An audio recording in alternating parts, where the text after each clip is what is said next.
outside. Yeah, freezing wet. That Yeah. makes sense. That's what it is.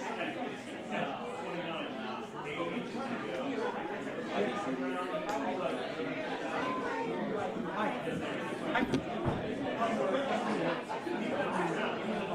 Are you MC 10 or MC?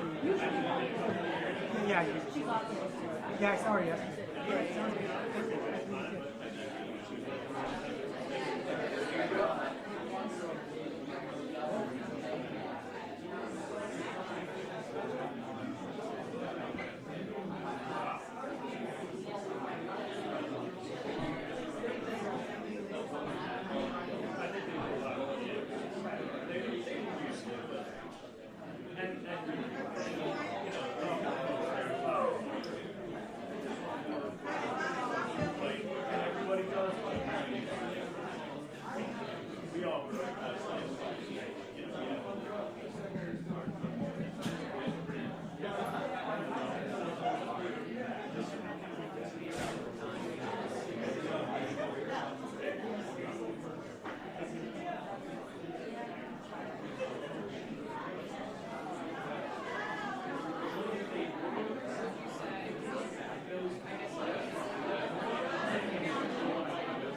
May not be.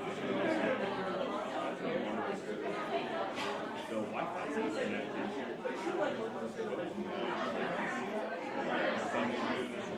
For a second, my phone didn't have it.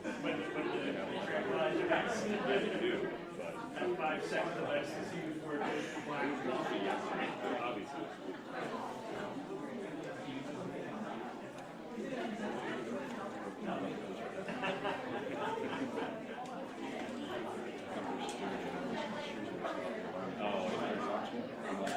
Probably not going to help with section express for sort of. I mean, it's just like grab a pen here, talking about it. Oh, yeah. And then as soon as I look at my headphones.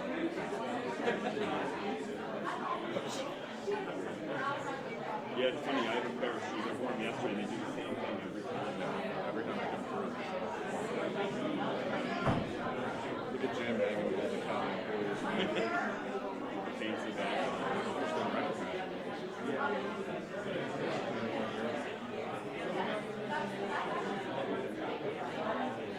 Manny, are you going to need to get easier?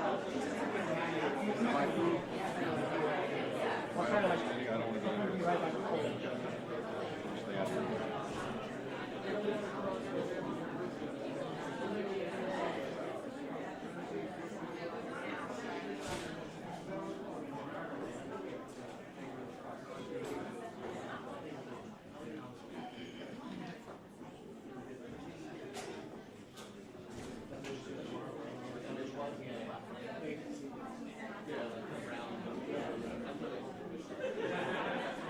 That was also like a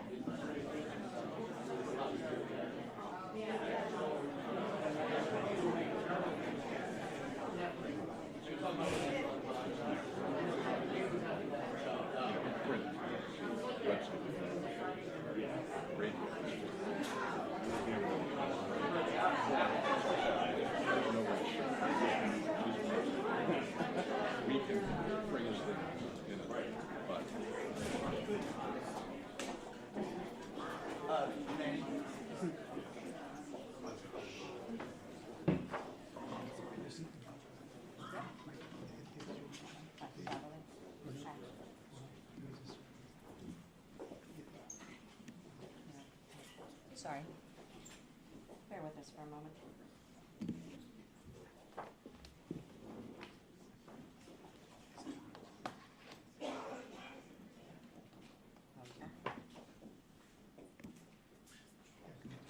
Yep, testing. Turn it off. Yep. Can you hear me? Good. All right, bear with me for a second.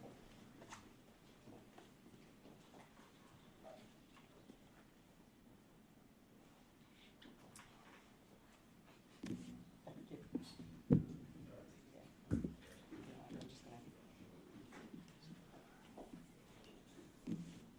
Sorry, guys. All right. Good morning. I'm Jennifer Shorn, District Attorney of Bucks County. I want to announce the individual standing behind me. To my left is Chief Deputy District Attorney Matthew Linetti. To my right is Deputy District Attorney Ashley Toohey. And to her right is Assistant District Attorney Christine Sassani. They're the prosecution team assigned to this case. Behind me is Lieutenant Bob Gorman and Detective Tim Furman from the Bucks County District Attorney's Office, the county detectives assigned to investigate this case.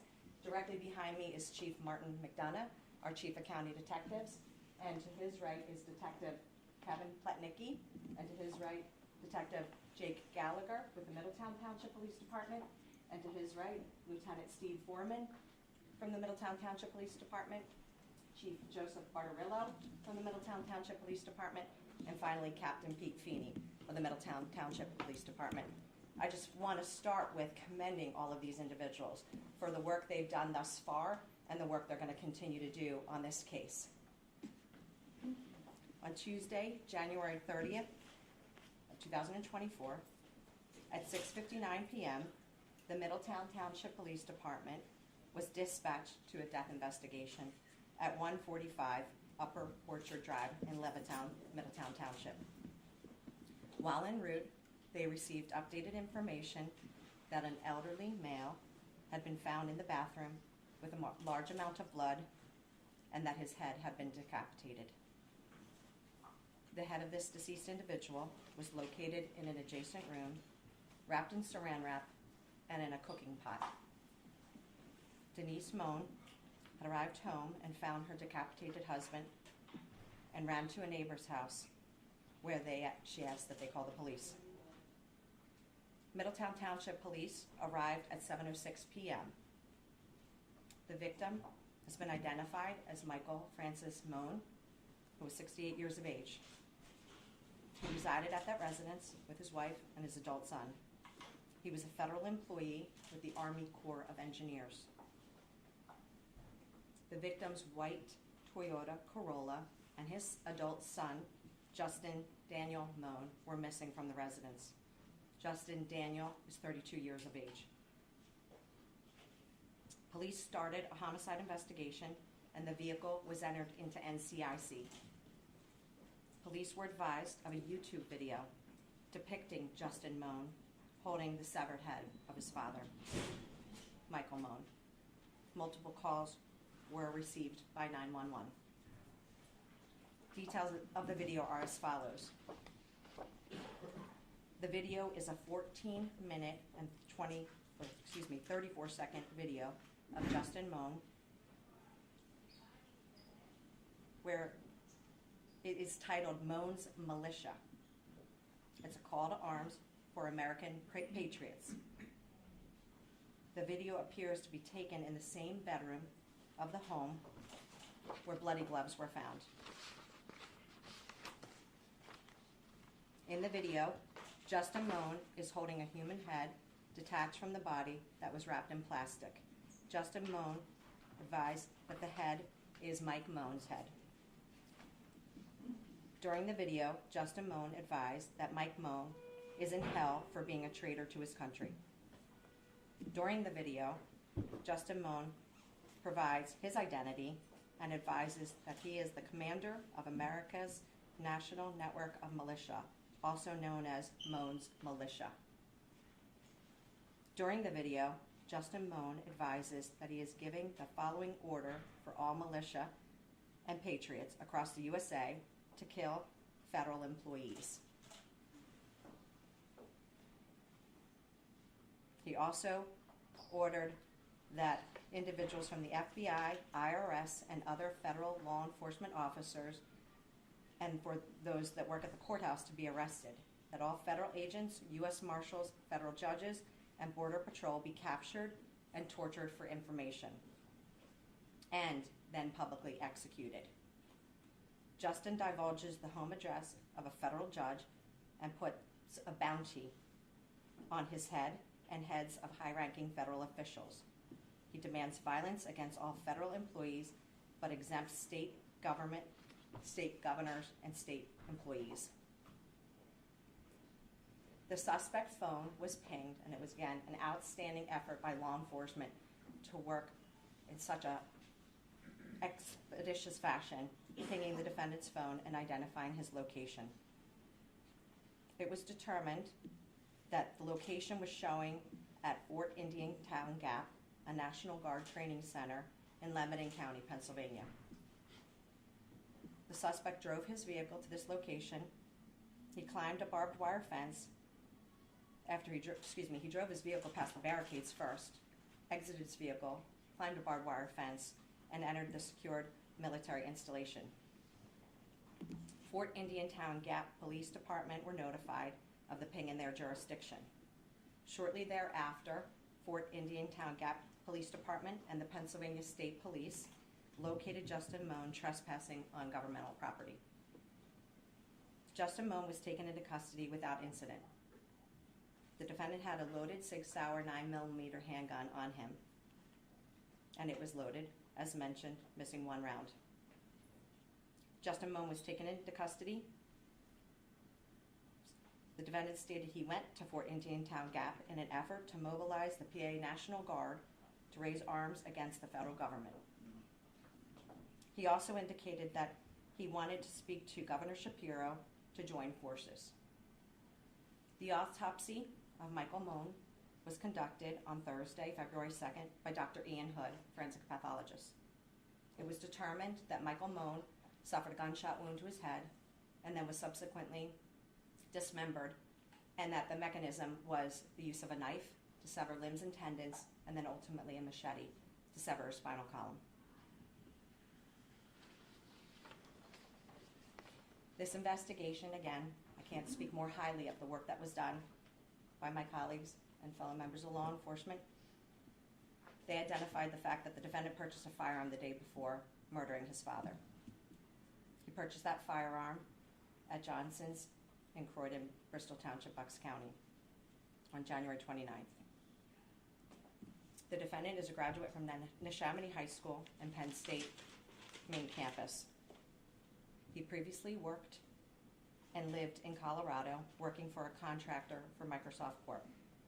He's currently unemployed. He has no history of diagnosed mental health issues, and there are presently no 302s or 201s in his history. I am going to turn it over to Chief Joseph Bartarillo, and then we'll be available to answer any questions you may have.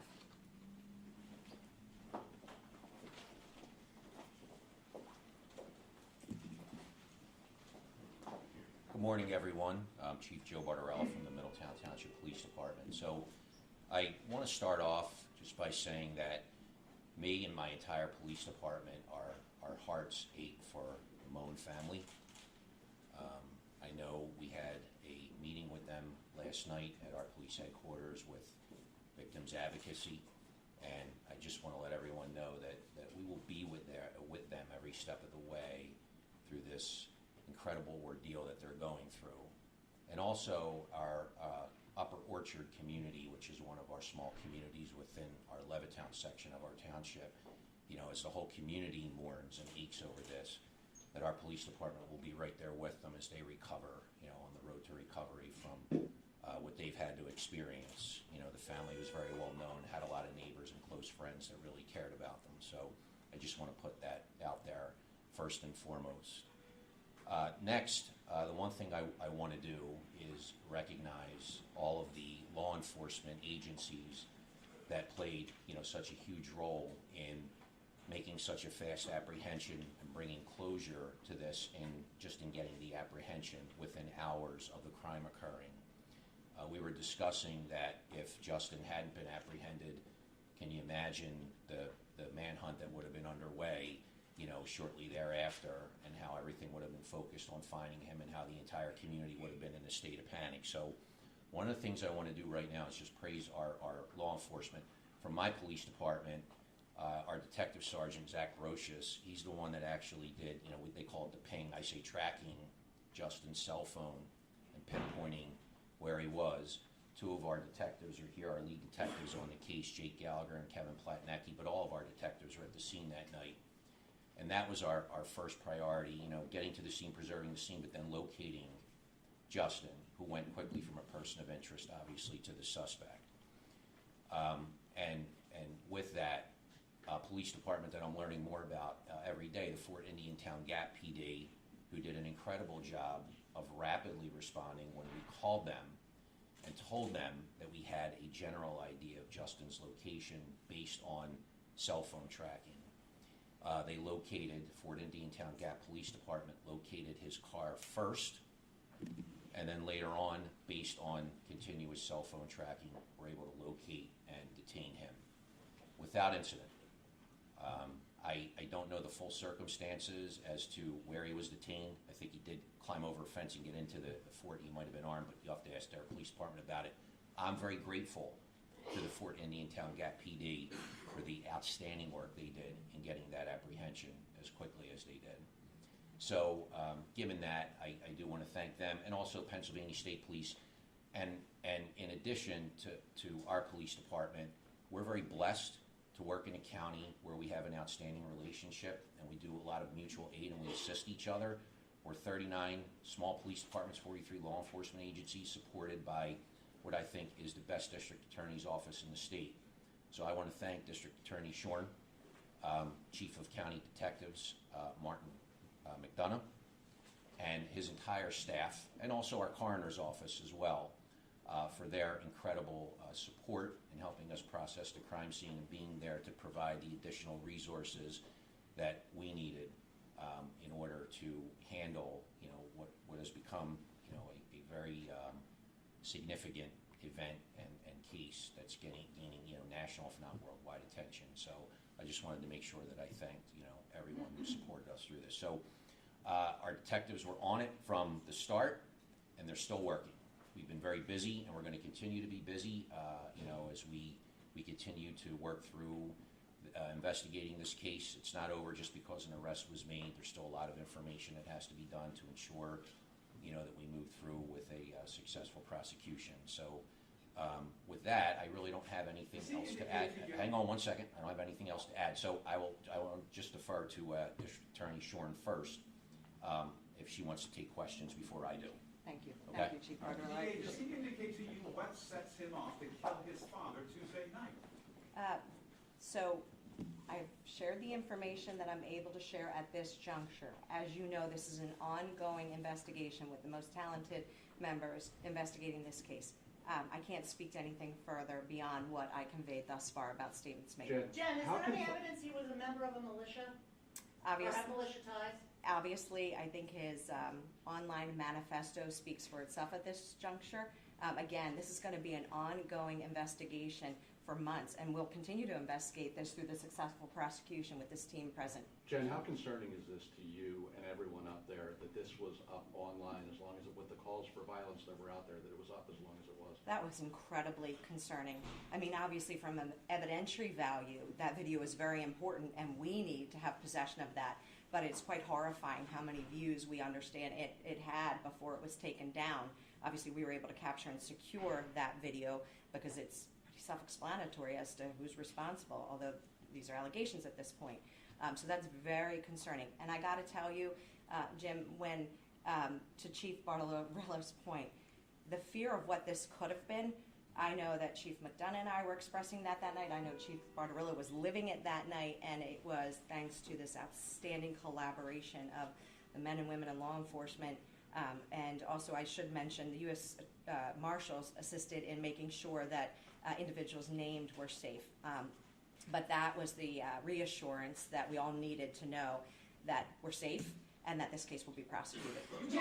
Was he a legal buyer of that gun that he buys the day before killing? He was. There was nothing legally precluding him from purchasing that gun. In fact, our investigation has revealed that he surrendered his medical marijuana card so as to be eligible to legally possess a gun.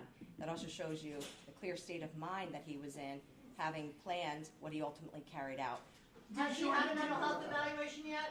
I'm sorry, I can't speak to that.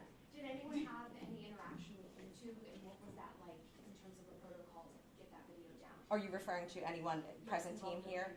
1 second, please. We believe the federal authorities conveyed that, but also ultimately after the number of views, the content obviously became, that's a flag, that's a shot over the bow that something's unusual in that short period of time. So it came down pretty quick once we knew about it, but it was,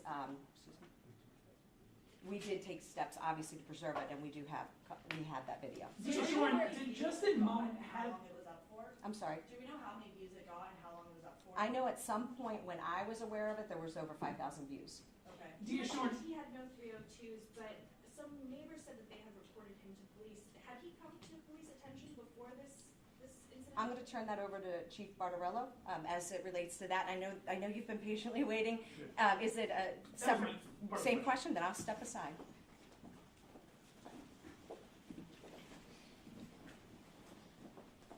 So I have been emailed by several reporters regarding our police department's past contact with Justin Mohn. So we went through our records management system, and our police department has had 3 prior contacts, 2 direct, 1 indirect. One was in 2011 when Justin was 19. He had an argument in his home driveway with someone. There was nothing criminal there, and that was resolved. One was in 2019. Justin reported that he received a threat from someone at Progressive Insurance in Ohio because he was suing them and just wanted a record of it.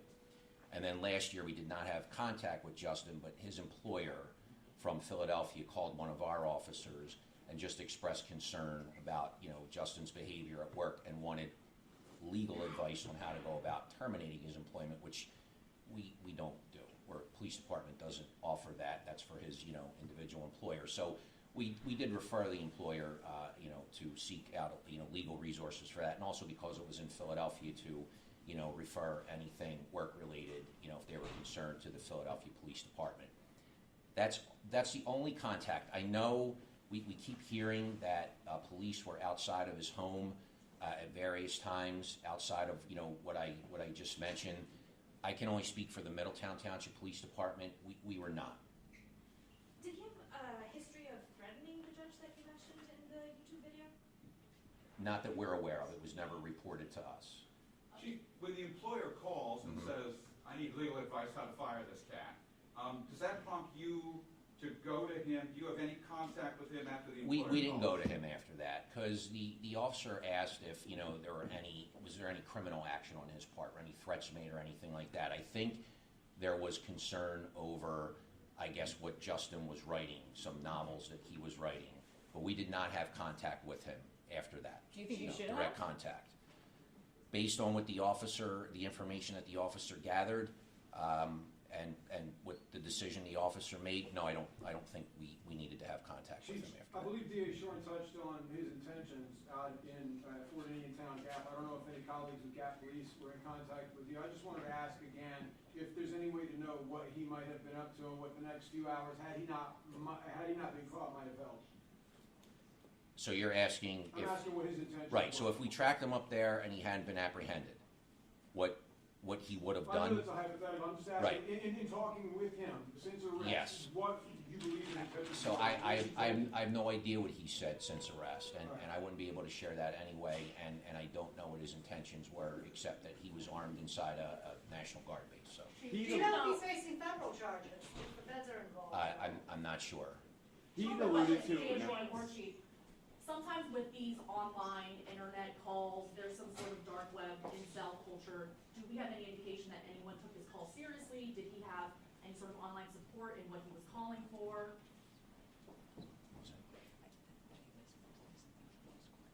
Right.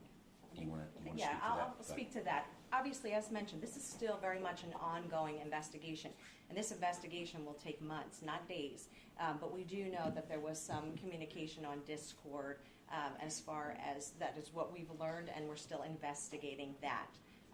So as it relates to some of the things he conveyed in this video and his beliefs and position, the one thing I want to state again is it was evident to us that he was of clear mind in his purpose and what he was doing. Aside from what his beliefs are, he was of clear mind doing this, and that's an important fact to us in this prosecution. DA, do you expect you'll have a defense attorney claiming that he was insane, that is a mental? And so, your argument is being made right here. Your view, clear mind, got rid of his marijuana license, got a gun, he knew what he was up to. Anytime we have a murder case, we anticipate what issues we may face in the subsequent prosecution.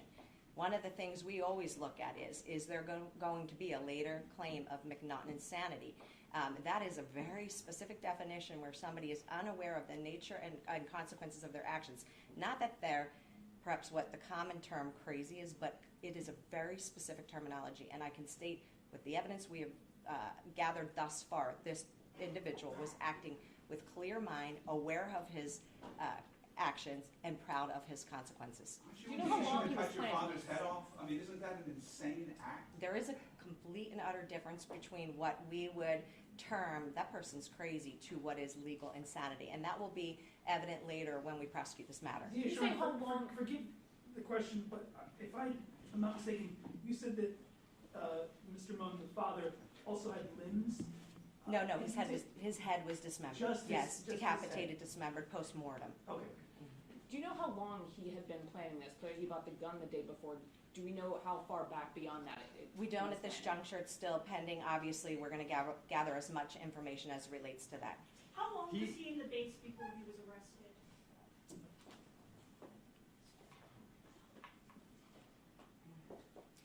We don't believe it was that long. I'm sorry.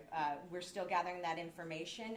We obviously have a pretty good sense of his movements based on the investigative work that was done. And we believe shortly after the post that his path of travel was directly to Fort Indian Town Gap, and that is consistent with the timeline that we know. He lived with his parents. It's not like he was some estranged son who came out of nowhere for some sort of vengeance against his father. Is there any indication from mom or any other relative that there was anything leading up to this? I can't speak to that at this juncture, but I can echo what I could not have said better than Chief Guardarillo in that our thoughts are with this family. This is the unimaginable. Right. So, that's going to take time. We're going to provide the resources for this family, but this is truly just unimaginable for them. So, again, we'll continue to investigate. Yes. Are there any new charges? He took his father's car, for example. Will that be additional charge? Anything new on that front? It is not uncommon for us at some point later to add charges. We'll evaluate that. This team of attorneys will evaluate what charges additionally are appropriate. But we wanted to make sure that we were charging immediately that night to take him into custody, and he is in custody without bail at the correctional facility in Bucks County. Do we know when he gave up his medical marijuana card? Days before. Okay. In his video, he alluded that he had a previous contact with the FBI. Are you or Middletown Police aware of any previous contacts with the FBI, Federal Protective Service, Secret Service, any of those federal agencies? All questions as it relates to any federal probe or federal contacts that existed prior to this homicide investigation, I'm going to refer to the FBI or Department of Justice to field those questions. Yeah, is he talking to you? I can't speak to that. Is he answering your questions? I can't you speak to asking? that. We're not able to speak to that. Is he proud of what he did, do you think? I mean, look at the picture there. He seems pretty calm and somewhat proud of himself. I think you can draw conclusions, your own conclusions, that I'm not saying that in a facetious manner from the video and how he, for those of you that viewed it, how he presented on that video. So, but I can't speak to that. Out of his 131 subscribers, are you investigating any of those for answering this call to arms that he put out? We'll obviously investigate anyone and everyone who is associated with this homicide, with the subsequent dismemberment, with the then events to flee the scene. We will consider anyone who may be an accomplice. Was anyone else in the house when this happened, or was it just the victim's wife when she came home? Victim's wife who discovered it she was home alone. So if there's not any other questions, I think you